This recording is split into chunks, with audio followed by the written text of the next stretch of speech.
buenas a todos. Sería la segunda parte de la entrevista de Lámpara Azul al profesor Agustín Prado Alvarado. En la noche de hoy nos encontramos nuevamente en la Feria Internacional de Lima. Gracias por cedernos el auditorio virtual.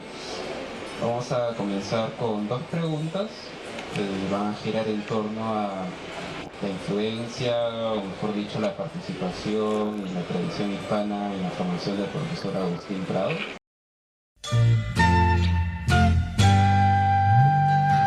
Lámpara Azul. Muchas gracias, Carlos. Bueno, para iniciar esta segunda parte de la entrevista, no sin antes agradecer el espacio nuevamente que nos brinda, el espacio Portugal, y al profesor Agustín Prado, ¿no?, por la entrevista que nos está brindando. Recuerdo que en la primera entrevista que nos brindó, bueno, hemos hablado sobre muchos puntos importantes. Creo que es importante un poco comentarlos para dar inicio a esta segunda parte. Nos comentó un poco sobre lo que es la promoción cultural en cuanto a el proyecto que ha iniciado Ciudad Letrada, y también hemos hablado un poco sobre su proyecto anterior, que fue ya un proyecto que fue una revista, Ojos y Zafiros. Un proyecto colectivo. Un proyecto colectivo, obviamente no estoy adjudicando a una sola persona, ¿no? Un proyecto colectivo. Que fue muy interesante, una entrevista muy fructífera que nos dio algunos acercamientos sobre Ojos y Zafiros. Y bueno, el tema de hoy viene siendo tomar un poco algunas investigaciones que usted realizó a lo largo de los años, entre ellos uno con el cual quiero yo abrir la conversación, viene siendo pues uno que toca este vínculo muy notorio entre lo que es lo hispánico y lo americano, ¿no? Un vínculo que no se puede separar uno del otro, ¿no? Entonces, recuerdo ese texto que usted escribió, llamado El mar no es ancho y ajeno, complicidades transatlánticas entre Perú y España, ¿no? Es un texto que usted escribió en su época que me parece muy interesante y con el cual quisiera abrir la conversación del día de hoy, ¿no? Bueno, El mar no es ancho y ajeno es un libro de crítica literaria que es un trabajo que se editó con Ángeles, y es un proyecto que surge de la Universidad de Granada, de sus estudios hispánicos, del proyecto letral que dirige la doctora Ana Gallego. Ana Gallego, que es la actual decana incluso de la Facultad de Humanidades de Granada, Filosofía y Humanidades, la que me invitó a formar parte de esta iniciativa, de este proyecto, porque ellos tienen una línea de trabajos transatlánticos, ¿no? Es decir, la relación transatlántica entre América y España, y tienen varios libros, Argentina transatlántica, Cuba transatlántica. Entonces consideran que obviamente Perú tenía que tener, por supuesto, participar de ello, y fue gracias a Ana y a Ángel Esteban que formé parte del equipo, ¿no? Bueno, el libro fue editado en 2019 entre Ángel Esteban y yo en la editorial iberoamericana. Se convocó a un grupo de estudiosos que pudieran dar una visión de esa relación entre Perú y España, una visión transatlántica. Al comienzo pensamos del siglo XX nada más, siglo XX-XXI, y nos dimos cuenta que en realidad para hablar de una visión transatlántica entre Perú y España tenemos que empezar desde la colonia, ¿no?, desde el virreinato. Por eso que convocamos a especialistas como Marta Ortiz o José Antonio Mazzotti o Enrique Cortés, que han trabajado esos temas, a los que se sumaba por supuesto el siglo XX, ¿no?, en los cuales participaron Moisés Sánchez Franco, el mismo Ángel Esteban, quien habla de ver esa relación entre Perú y España, que a veces como que uno piensa que se corta con la colonia, está de alguna manera presente en el siglo XIX, pero como que el siglo XX, como que ya España está lejos de nosotros, lo cual no es tan cierto del todo. Claro, no está el peso, por supuesto, de la época colonial, ¿no?, pero sí hay una relación. Por ejemplo, el profesor Moisés Sánchez Franco pudo realizar una relación entre el modernismo y la figura del Quijote, por ejemplo. Ángel Esteban pudo ver la relación entre la poesía española y la poesía peruana en el siglo XX. Por ejemplo, la generación del 50 es o hasta los años 50 la presencia de la poesía española es muy importante, es gravitante. No se puede explicar, por supuesto, mucho la poesía española, peruana del 50 sin la poesía española, ¿no? Y es más, yo creo que tampoco se podría explicar la poesía española del siglo XX sin Vallejo. En el caso de mi trabajo fue la relación de Vargas Llosa con las novelas españolas.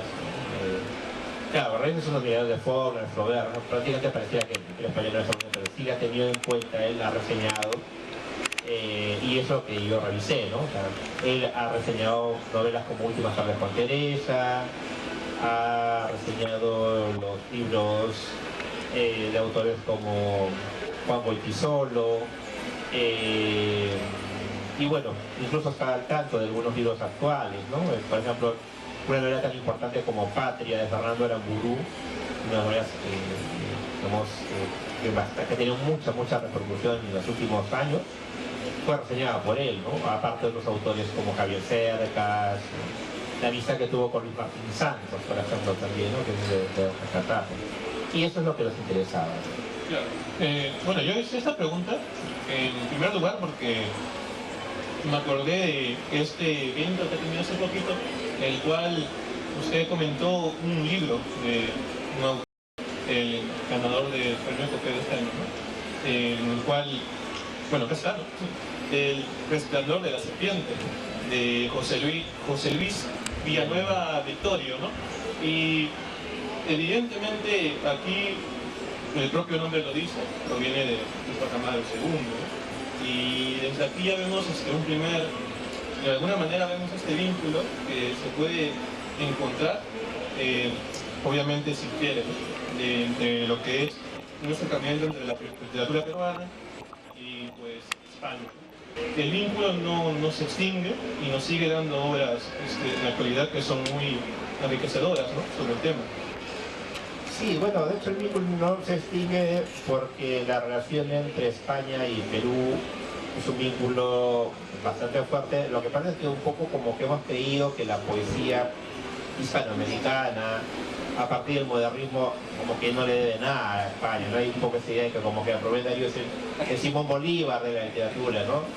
Lo cual no deja de ser cierto de alguna forma. O sea, ya los modelos no son exclusivamente españoles, ya empezamos a ver la huella del gran francesa, incluso ¿no? El precursor de nuestro modernismo es Gonzalo Estrada, ¿no? Con una escritura, ¿no? En la cual emula la poesía alemana, la francesa, los trioleros, los rondeles, ¿no? La balada inglesa.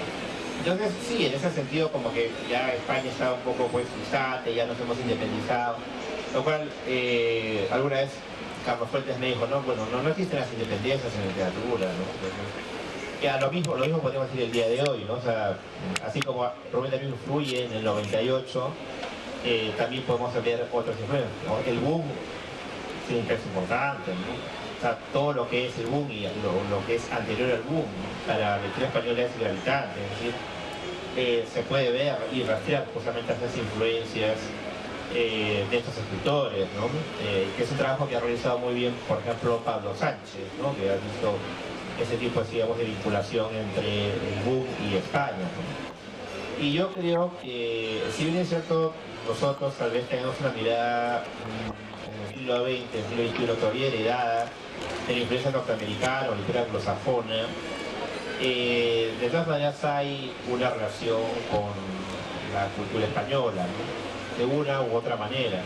Finalmente las traducciones que nosotros leemos son traducciones hechas en España, no son tanto traducciones que hay en América, ¿no? Como ocurrió sí en los años 50 y 60, Sudamericana, OMC.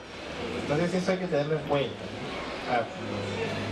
Como les digo, ahora más bien el diálogo es de una manera mucho más fluido, ¿no? En España Vallejo es una figura importantísima, o sea, un poeta español siempre te va a decir que Vallejo es decisivo para ello. Claro. Justo va una contrapregunta, ¿no? Dentro de esta formación, rescate, investigación que usted realiza y rastrea de la literatura española y comparándola y situándola en la literatura peruana y demás colonias, ¿ha existido en la formación de usted alguna imagen de algún autor en específico, español claro está, o no es necesario así, que haya influido en usted para su formación? Asimismo, bueno, usted se dedica, ¿no? Dedica a los cursos de español hispanoamericana. ¿Se debe a que encontró que se había dejado de lado en la escuela o en el ámbito peruano el rescate de España para la literatura? ¿O usted quería sumarse a la causa y, bueno, mientras mayor sean los estudios se pueda tener un mejor contacto? Bueno, no, vamos a hacer lo siguiente. Yo puedo decir que hay una tradición de la cátedra de literatura española en San Marcos que viene, digamos, de tiempos atrás, ¿no? O sea, no podría decir que hay una especie de cervantistas, ¿no? Por poner un ejemplo, ¿no? Pero que sí ha habido profesores importantes que han investigado sobre estos temas. Ha existido. Incluso, por ejemplo, un poeta como Washington Delgado dictó muchos años la cátedra de literatura española, tanto la del siglo de oro como la contemporánea, ¿no? Era un especialista en la... El más grande profesor que yo considero tuve en San Marcos era un hispanista, ¿no? Era Carlos Garayar, ¿no? Era realmente el mejor profesor que he tenido de literatura y al que más he procurado un poco pálidamente, ¿no? Parecerme, ¿no? Y, por supuesto, es un atrevimiento, ¿no? Es mi parte decir que, bueno, pueda un poco pues, acercarme a la sapiencia del maestro Garayar, ¿no? Entre otros maestros, por supuesto, ¿no? Pero Carlos Garayar fue una persona que te hacía apreciar libros como El Quijote, o la poesía de Quevedo, la poesía de Góngora, y sobre todo te enseñaba a reconocer que somos parte de una tradición, ¿no? Que no somos una literatura o una cultura dánica, ¿no? Que obviamente si no conoces la tradición, que obviamente no conoces la literatura, conoces la moda contemporánea, pero no. Entonces para mí fue muy importante, no fue decisivo para mí en mi formación, un profesor como Carlos Garayar, que era una suma de cualidades, ¿no? La erudición, el didactismo, eso que me decían ustedes, por ejemplo, el día de ayer, ¿no? Si uno se ha informado de lo último, él está informado de lo último que se publicaba, con las emisiones, con la bibliografía. Entonces la bibliografía él la tenía actualizada, porque bueno, aprovechaba los viajes que hacía para traer libros, que bueno, hizo un doctorado además en Madrid, ¿no? Entonces, digamos, había un balance en diferentes aspectos, ¿no? Y yo creo que ese rasgo yo lo he tratado de aprender, como también aprendí otros profesores como el profesor García Bedoya, ¿no? Entonces el aspecto del hispanismo para mí es más bien una especie de continuación de una tradición. Yo creo que lo que faltaría más bien son estudios, ¿no? O sea, aparte del salón de clases, yo creo que lo que faltaría son estudios, entrar un poco. Y claro, yo no digo que vamos a tirar la tuerca a lo que se ha trabajado sobre el siglo de oro o sobre otra época, pero sí podemos entrar por otros lados. Por ejemplo, la literatura comparada, que es una manera en la cual podemos establecer exponenciales. No digo que no se pueda hacer, lo podemos arreglar una nueva lectura, pero creo que una forma es también la visión transatlántica, ¿no? Son maneras de acercarnos al tren española, el tren hispanoamericana, a la tradición clásica, ¿no? A la tradición del siglo de oro, la tradición justamente del 27, del 98, o incluso una literatura posterior, ¿no? Profesor, de aquí nace pues una pregunta que también quería formular hace un momento, que tiene que ver con lo que usted comenta, ¿no? Que usted quería de alguna manera se inspira al momento de enseñar en un profesor, ¿no? Su nombre me ha escapado, Carlos Garayar. Carlos Garayar. Pues eso me indica que de alguna manera esta influencia al momento de enseñar lo que es literatura española tiene pues un origen, ¿no? Y en la universidad específicamente, ¿cuándo se daría pues este origen? ¿En qué momento usted desea iniciar el estudio más profundo, ¿no? De lo que es la literatura española? Bueno, yo lo que debo decir es que un sanmarquino tiene una formación interperuana, todos nos formamos en ello, un poco después en la hispanoamericana, y como que dejamos flotando en algo la española, pero la española es parte de nuestra área de actividades. Es más, podemos graduarnos con una tesis de literatura española, por lo menos hasta la licenciatura, ¿no? Después ya no, porque la maestría va hacia otro lado.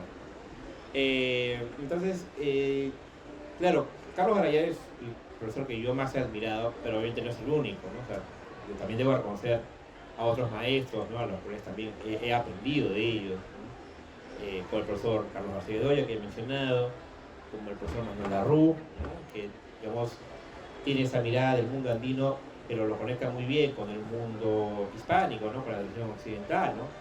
Incluso, me acuerdo que él alguna vez decía, pero bueno, el Inti Raymi en realidad no es tan prehispánico como se cree, ¿no? O sea, tenía esas lecturas muy interesantes, ¿no? Y otros profesores más, ¿no?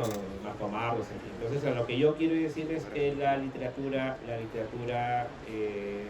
española fue muy importante porque creo que ahí se puede encontrar, pues, muchas tradiciones que han alimentado la literatura peruana, ¿no? Por ejemplo, ¿no? Se puede rastrear el aspecto del concepto en Vallejo, sí, yo creo que sí. Y además porque se sabe que Vallejo leía el Siglo de Oro, ¿no? Y está presente, entonces, claro, no como en el Siglo de Oro, digamos, yo creo que sí, ¿no? Vallejo va al concepto, ¿no? del lector, ¿no? Entonces me parece que hay una riqueza como dice García Márquez, ¿no? La insuperable poesía del Siglo de Oro, ¿no?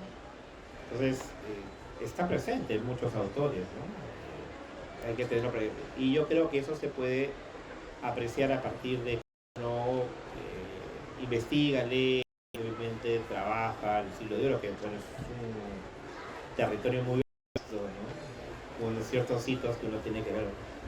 O sea, un estudiante de literatura no puede terminar la carrera si no leyó el Quijote.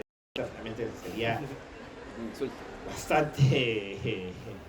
Es como que alguien, ¿no? que estudia literatura colonial y no haya libros contrarios reales, ¿no? A mí me parece un poquito ya...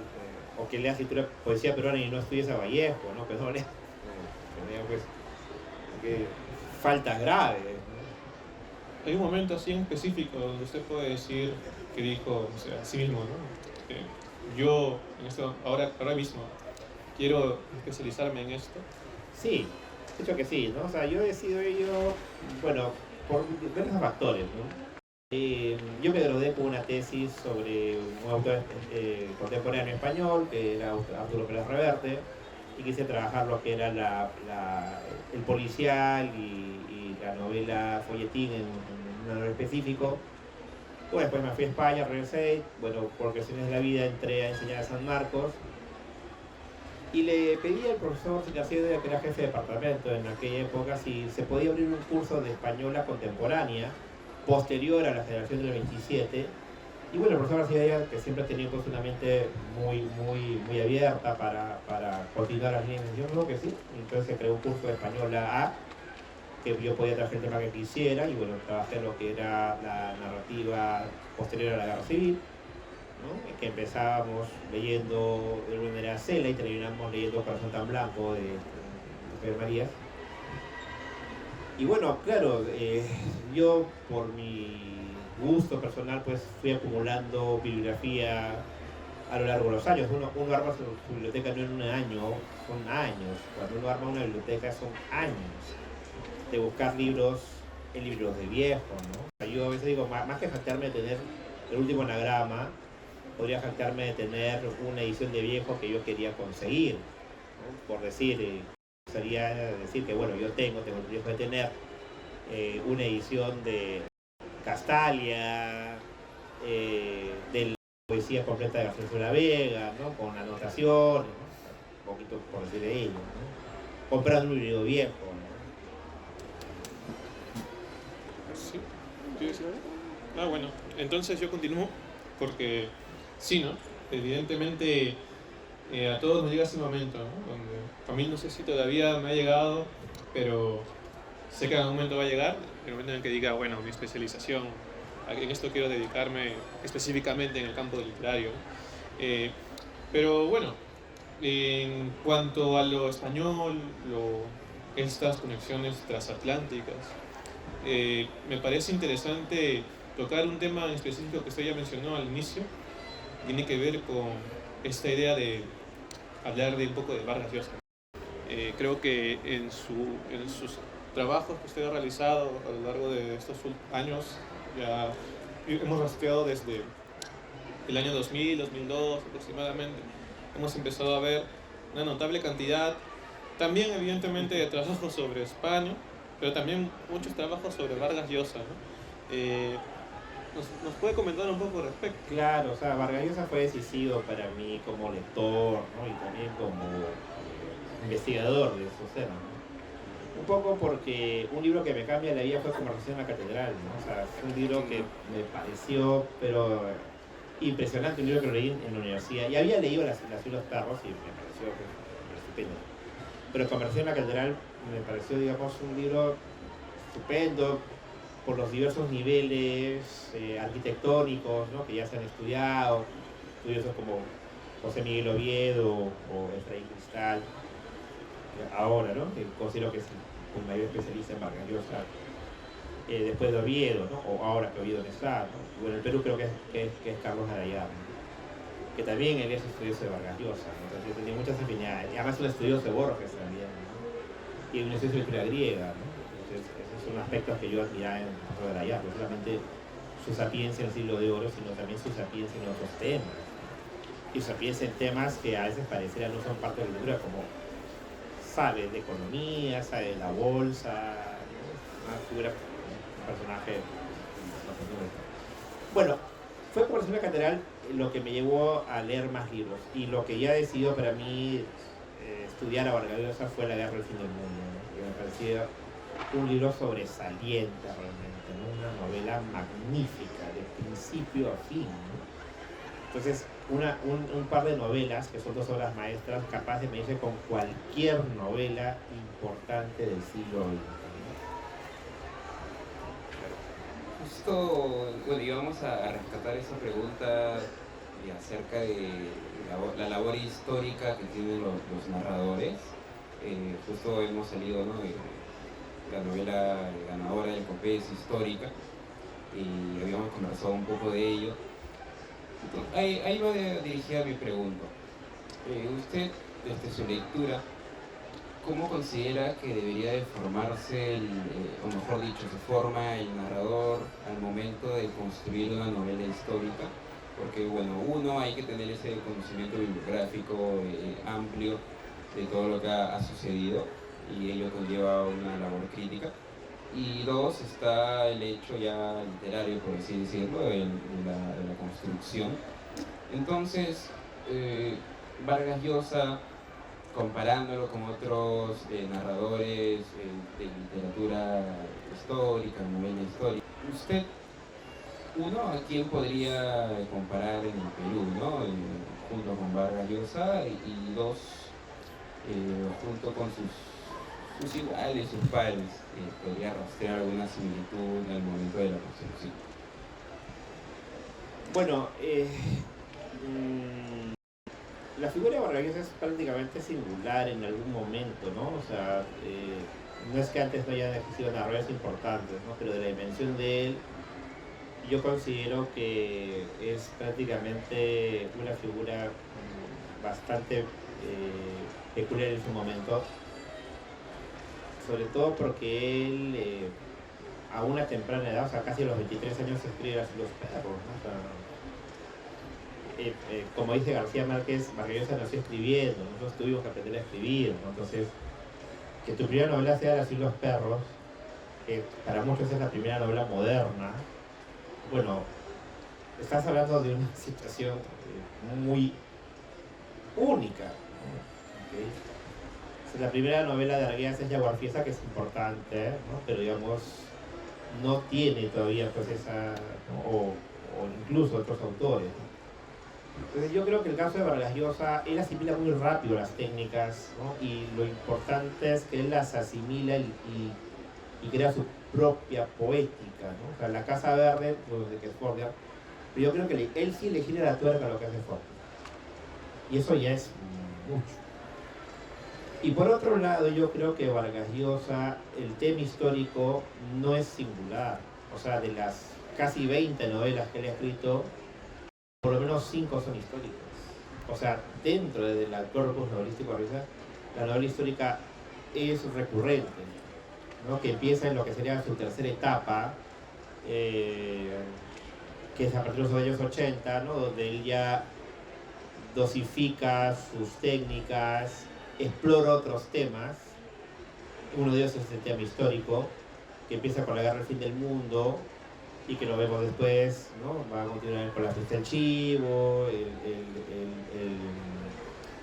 el personaje de otra esquina, ¿no? El sueño del Celta y estaría cerrando con Tiempos Recios, ¿no? Entonces yo creo que el Vargas Llosa más bien no es algo peculiar, sino más bien es una constante el tema de la historia. Por la misma formación que tuvo en San Marcos, ¿no? Porque él lo ha dicho incluso en su último video para El País, ¿no? Que después de la literatura de la historia. Fue formado por un historiador, quiso ser historiador en algún momento, lo dice, ¿no? Entonces, hay escritores que han tocado el tema histórico, ¿no? Sí, de manera recurrente, sí podríamos tal vez alguno, ¿no? Pero de esa manera como Vargas Llosa lo ha trabajado, no. O sea, a veces son temas muy peculiares, ¿no? Bueno, está Luis de Enrique Tor, por ejemplo, ¿no? No digo que esté a la misma altura, ¿no? Ni nada de eso, pero hay algunos que se han dedicado a ello, ¿no? Ahora, una novela histórica que esté a la altura de las novelas de Vargas Llosa solamente Les pide el Inca, ¿no? Después ninguna otra, por lo cual no quiere decir que no haya buenas novelas históricas, ¿no? Pero de la potencia, ¿no? De una novela como La Guerra del Fin del Mundo solamente Les pide el Inca, ¿no? Y ahí hay buenas novelas históricas, ¿no? No, digamos, de esa dimensión, ¿no? Pero sí hay. Bueno, entonces queríamos poner en cuestión algo que nos llama la atención, ¿no? En cuanto a las preguntas que solemos realizar a profesores, a autores, ¿no? Es que pues nos salta la duda, ¿no? Usted, profesor, tiene una lista de libros que usted considere de Vargas Llosa que son infaltables para leer, al menos 3, 4, ¿no? ¿Y por qué? Primero, La Guerra del Fin del Mundo, ¿no? Creo que es su obra maestra, o una de sus obras maestras. Creo que es una obra importante por la manera en la cual nos presenta un tema latinoamericano, ¿no? Lo que es la formación de las naciones, la construcción de una nación que lamentablemente en el caso de Latinoamérica pues surgió de una manera violenta, marcada por las guerras, ¿no? Y a veces la poca comprensión del otro, ¿no? Se supone que el Brasil tuvo un tránsito de la monarquía a la república, entre comillas, menos conflictivo, ¿no? Porque el rey retorna a Portugal y deja que ellos decidan que era una república, pero en realidad en La Guerra del Fin del Mundo se nos presenta que eso no fue así. Que si bien es cierto que hay una transición no traumática, sí hubo diferencias sociales que en el Brasil existían. El mundo rural, por ejemplo, que no se conoce, los apetitos del poder, ¿no? Que existían.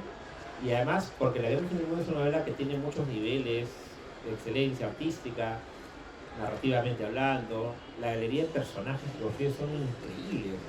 El León de Natuba, Joao Satán, ¿no? Que de alguna manera pues van enhebrándose hacia una historia central que es la Guerra de Canudo. Entonces es una novela que es una pieza musical, ¿no? Perfectamente armada. Es, como dijo Ángel Rama, no lo digo yo, repetiré lo que dijo Ángel, la caja de resonancia de Ángel Rama: La Guerra del Fin del Mundo es la guerra y la paz de América Latina. Dijo Rama, que tuvo diferencias con él. 2, Conversación en la Catedral, ¿no? Yo creo que es una novela que también es muy moderna arquitectónicamente, y una novela que sigue cuestionándonos, ¿no? O sea, ¿en qué momento se había jodido el Perú? Algunos tienen sus propias respuestas, otros no. algunos dicen que el Perú se sigue jodiendo siempre, ¿no? Y además es la visión, ¿no? Finalmente una sociedad marcada por las dictaduras, ¿no? Por el mundo político, por el trasfondo y además, yo creo que eso lo estoy trabajando, hay otros registros, ¿no? A veces se ve como una novela realista, ¿no? De corte individual o político, con elementos políticos, pero yo también creo que hay otros elementos como el aspecto periodístico, ¿no? El registro de la prensa amarilla, ¿no? Que son otros aspectos que Vargas los incorpora a sus novelas, ¿no? Entonces yo creo que Vargas Llosa en ese aspecto entonces, es muy importante, ¿no? Es capaz de incorporar diversos tipos de estilos. En tercer lugar, yo pondría La Casa Verde, ¿no? Que es una novela que reta al lector, ¿no? Que sí es una novela donde se trata de describir una nación. No está la sierra, como se dice, ¿no? Está la selva, pero alguna crítica que en un momento es como una radiografía de la sociedad, ¿no? Urbana, de la costa y de la selva, pero como que le faltaba el indio, ¿no? A Vargas Llosa, ¿no? Pero digamos el despliegue de historias, ¿no? Es fascinante, ¿no? El viaje de Fushia, por ejemplo, ¿no? Como va contando sus historias mientras va por el río navegando. Entonces, y es una novela que le permite al lector armar la novela en su cabeza. Tienes que participar, ¿sí? Y bueno, en cuarto lugar creo que es Nació de los Perros, ¿no? Que tal vez es la mejor novela sobre el mundo adolescente, o una de las mejores, que también sería Los Ríos Profundos de la Vida, que se han escrito, ¿no? Entonces yo creo que podemos empezar por esas novelas. Son las cuatro que yo creo son las más importantes de Vargas Llosa. Ahora, regresando para último, para también cerrar lo que dices. Ustedes mencionaron, claro, o sea, que consideraba a Vargas Llosa como una figura importante. Claro, yo creo que como novelista,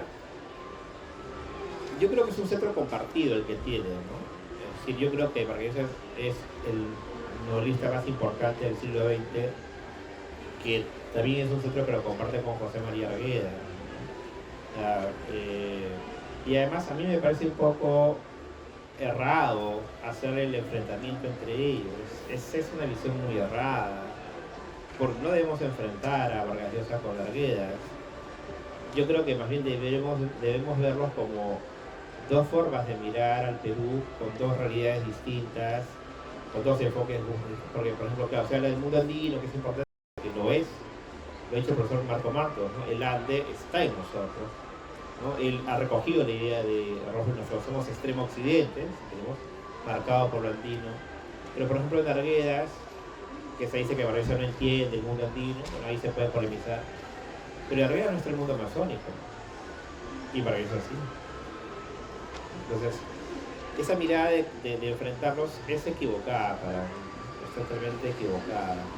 Y además, si uno revisa las primeras cartas de Arguedas a Vargas Llosa, que espero que algún día se publiquen, se publican algunas, ¿no? Arguedas apreciaba mucho a Vargas Llosa. Él le tenía mucho cariño, él lo veía como un hijo, como él va a ser el gran novelista. Él tenía bastante, y además él apreciaba mucho la figura de los perros. Por ahí hay un artículo que como que no le gustaba cierta temática de Ribeiro, del mundo adolescente, ¿no? Urbano, que bueno, le parecía distinto, ¿no? Pero él sí apreciaba bastante. Incluso en El Zorro y el Zorro Abajo, donde obviamente hace una especie de ajuste de cuentas, Arguedas, pero no lo hace con Vargas Llosa. Lo hace con Cortázar, con Fuentes, pero con Vargas Llosa en la revista, ¿no? A él no lo toca. Pero hay que tenerlo en cuenta. Y a pesar de todo lo que puedan decir sobre la utopía arcaica, el ensayo que dedica Vargas Llosa a Los Ríos Profundos es estupendo. O sea, valoriza la novela por su calidad literaria, no por su cuestión ideológica, que se puede discutir, ¿no? Entonces, yo creo que a veces me parece que es una mirada antojadiza, a veces por cuestiones ideológicas, ¿no? Que a veces no creo que prospera. Entonces, yo creo que con ese complementa, ¿no? ¿Quieres cerrar tú? Bueno, sí, sumarme a lo que ha dicho el profesor Agustín, recuerdo de las diferentes clases que he llevado con él, donde mencionaba este centro compartido. Y en realidad sí es correcto, también pensamos, también yo pienso igual. Agradecer. Claro, pero ¿no? yo tampoco creo que el mejor novelista sea Arguedas, como tienes. Eso tampoco me lo creo ni lo aceptaría, ¿no? Vargas Llosa está a otro nivel, pero bueno. ¿Y dónde podemos decir alegría en todo? Mira, hay una cuestión muy peculiar. Hemos hablado de Vargas y Arguedas como el canon de la novela peruana, ¿no? Si ustedes revisan los comentarios de Cornejo Polar, de García Bedoya, de Tomás Escajadillo, que son tres críticos a los que respeto, ellos dicen que la mejor novela peruana, la mejora, es El Mundo de Sancho de Otero. No te dicen Los Ríos Profundos, no te dicen Conversación en la Catedral, para ellos, la mejor novela peruana es El Mundo de Sancho de Otero. Entonces, yo creo que eso también es importante ver, ser significativos. Los que tienen el cetro no tienen la mejor novela peruana, son los críticos. Y para usted, profesor, ¿cuál es la mejor novela La peruana? Guerra del Fin del Mundo. No es la guerra. Que no trata sobre Perú. No trata sobre el Perú. Como el mejor poemario sobre la guerra civil no lo escribió en español, lo escribió en peruano. Y bueno, esto sería al menos todo en la segunda parte de la entrevista de Lámpara Azul a nuestro profesor Agustín Prado. Ha sido un placer nuevamente conversar con él y tener un contacto al menos ya directo fuera de las aulas virtuales que llevamos en estos momentos. No sé si tendrán algunas palabras, doctor, algunas palabras usted, profesor. Bueno, agradecerles a ustedes por la entrevista, ¿no? Por darse el tiempo, por obviamente tratar de explorar, ¿no? las investigaciones que hacemos los profesores, las investigaciones que se realizan en San Marcos, y que para mí es valioso poder compartirlo, ¿no? Porque a veces como que queda solamente la parte del producto, ¿no? A veces no vemos qué es lo que ocurrió antes, y sobre todo, ¿no? Ver que San Marcos es un espacio muy plural, donde se puede estudiar el mundo andino, el mundo amazónico, el mundo occidental urbano, el mundo hispánico, sin que consideremos que una línea sea más importante que otra y que más bien sí puedan convivir y complementarse. Muy bien, eso es algo que hay que rescatar de la universidad. Eso sería todo con nosotros. Gracias. Gracias al embajador por trabajo, nuevamente. Muchas gracias. Lámpara azul. Bueno, todavía nos quedan algunas preguntas que consideramos que esta última parte, última sección de preguntas, se pueden bien realizar en otro espacio como es San Marcos. ¿Podría ser? ¿Podría ser en San Marcos? Sí, porque, por sobre supuesto. todo porque nos gustaría bastante comentar un poco cómo era su vida estudiantil, también quizás conexiones con autores de esa época también. Y qué mejor lugar que San Marcos, ¿no? Bueno, yo encantado, San Marcos acá, no tengo nada que ocultar, como dicen. Pero... Una vida muy austera, digamos. Vida bohemia. Bueno, como ustedes quieran, si quieren en San Marcos, conversamos de mi vida estudiantil en San Marcos, ¿no? Que digamos, estuvo marcada finalmente por los grandes maestros de San Marcos, ¿no? En principio, San Marcos es parte de mi vida, en muchos aspectos, ¿no? Mucho de lo que soy se lo debo también a San Marcos, definitivamente, ¿no? Como lector y también como investigador, ¿no? El mundo académico está en San Marcos, ¿no? Lo aprendí ahí. Con todos los aspectos complejos que puede tener una universidad pública en el Perú. Pero yo creo que a pesar de que San Marcos, yo no viví los años 80 en la universidad, pero yo creo que a pesar de los momentos más duros que ha tenido San Marcos, los más complejos, para decirlo así, en los años 80, a pesar de todo ello, creo que no afectó el mundo académico en